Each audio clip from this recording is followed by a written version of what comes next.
मी डिप्लोमाच्या first इयरला के जे Somaiya पॉलिटेक्निकमध्ये admission घेतलं आहे आणि मला थर्ड सेमिस्टरला बी एल थेरेजाचं बेसिक इंजिनिअरिंग पुस्तक आहे. मला डी सी मोटर सब्जेक्ट शिकवा ना. मी मराठी माध्यमाचा आहे, मला काहीच कळत नाही. शिक्षक शिकवतात ते सगळं बाउन्सर जात आहे.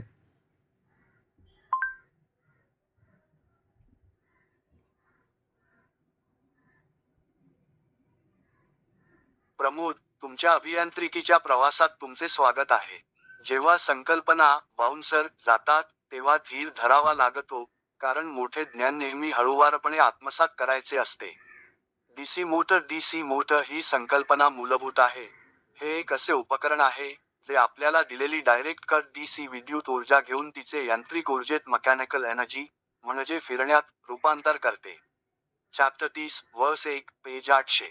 याचे मुख्य तत्व हे आहे की जेव्हा एखादा विद्युतप्रवाह वाहून नेणारा वाहक करंट कॅरिंग कंडक्टर चुंबकीय क्षेत्रात ठेवला जातो, तेव्हा त्यावर बल फोर्स कार्य करते आणि याच बलामुळे मोटर फिरू लागते.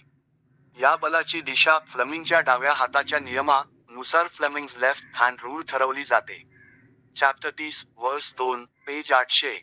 आपण या मोटरचे कार्य समजून घेण्यासाठी आर्मेचर आणि कम्युटेटर या दोन महत्त्वाच्या भागांपासून सुरुवात करायची का? हो प्लीज, मला सांगा ना आर्मेचर आणि कम्युटेटर काय असतं.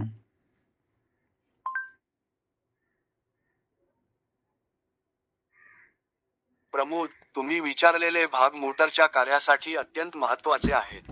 आर्मेचर हे डीसी मोटरचे फिरणारे हृदय आहे. हे सिलिंडरच्या आकाराचे असते आणि यावरच तारांच्या कुंडल्या कॉइल्स गुंडाळलेल्या असतात. याच कुंडल्यांमधून विद्युत प्रवाह वाहतो आणि चुंबकीय क्षेत्राच्या संपर्कात येऊन फिरण्याची शक्ती टॉर्क निर्माण होते. चॅप्टर 30 वर्स 6 पेज 804. कम्युटेटर हे आर्मेच्या शाफ्टवर बसवलेले तांब्याच्या तुकड्यांचे सेगमेंट्स एक वलय आहे. याचे सर्वात महत्त्वाचे कार्य म्हणजे आर्मेच्या कॉइलमध्ये प्रत्येक अर्ध फेरीनंतर हाफ रोटेशन विद्युत प्रवाहाची दिशा उलट करणे, जेणेकरून मोटर एकाच दिशेने सतत फिरत राहते. चॅप्टर 30 वर्स 8 पेज 805. आर्मेचर आणि कम्युटेटर यांना ऊर्जा पुरवण्यासाठी वापरले जाणारे कार्बन ब्रशेस हे नेमके काय काम करतात हे आपण समजून घेऊया का? हो प्लीज सांगा ना, कार्बन ब्रशेस काय काम करतात.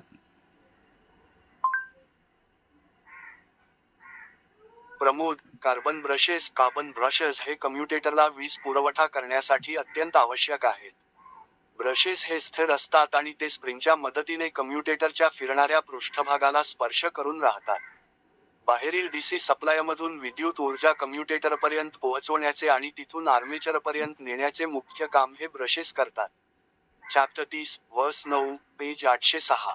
ते कार्बनचे बनलेले असतात, कारण कार्बनमध्ये कमी घर्षण, लो फ्रिक्शन आणि चांगला विद्युत प्रवाह वहन गुड कॉन्डक्टिव्हिटी हे दोन्ही गुणधर्म असतात. या सर्व भागांना एकत्र बांधून ठेवणारे म्हणजेच फील्ड वाइंडिंग आणि योक हे भाग तुम्हाला समजून घ्यायचे आहेत का?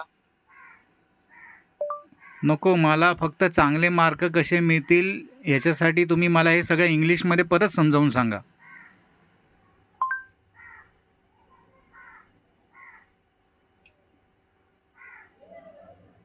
Pramoda, Attamaguna Milavanyasathi, Mula Sankalpana Marathitas Basta Jalyavara, Tayansi Ingrajitila Tantrika Nave Technical Terminology Atmasata Karain Mahatvas Tharat. Hijunana Pariksikya Veli Atmavasvasa Dete. Here are the key parts we discussed. 1. Armature. This is the rotating part and the heart of the motor, where the armature winding is placed. It is the component that develops the mechanical torque when current flows through its coils in the magnetic field. Chapter 30, verse 6, page 804. 2. Commutator. A segmented copper ring mounted on the armature shaft. Its primary function is to continuously reverse the current direction in the armature conductors every half revolution, ensuring the motor rotates unidirectionally. Chapter 30, verse 8, page 805. 3. Carbon brushes. These are stationary conductors, typically made of carbon, that are pressed against the commutator. Their crucial job is to collect or supply the necessary external DC current to the rotating armature winding. Chapter 30, verse 9, page 806. Arta Jeva Apana Motarisia Faranyachi Prakriya Operation Samajina Ghetto, Teva, Becca EMF. back electromotive force high sankalpana sarveta mahatvachi tharat. Yabadala apana kaka karuya ka. Yes, please explain me back electromotive force.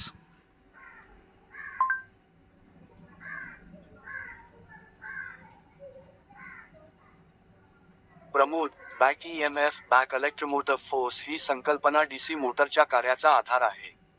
जेव्हा DC motor फिरू लागते तेव्हा आर्मेचरचे वाहक armature conductors चुंबकीय रेषांना छेदतात. फॅराडेच्या नियमानुसार Faraday's law प्रत्येक फिरणाऱ्या वाहकात एक विद्युत बल व्होल्टेज निर्माण होते. चॅप्टर 31 वर्स 1 पेज 815. हे निर्माण झालेले बल आपण दिलेल्या सप्लाय व्होल्टेजच्या अगदी विरुद्ध दिशेने कार्य करते, म्हणूनच याला बॅक विरुद्ध EMF म्हणतात. हे बॅक EMF मोटरमधील आर्मेचर करंट नियंत्रित ठेवण्यास मदत करते आणि मोटरला नियंत्रित सेल्फ रेग्युलेटिंग बनवते. चॅप्टर 31 वर्स 2 पेज 816. तुम्हाला मोटरमध्ये निर्माण होणारा टॉर्क म्हणजेच फिरण्याची शक्ती कशावर अवलंबून असते हे समजून घ्यायचे आहे का? Yes, please explain this to me in English.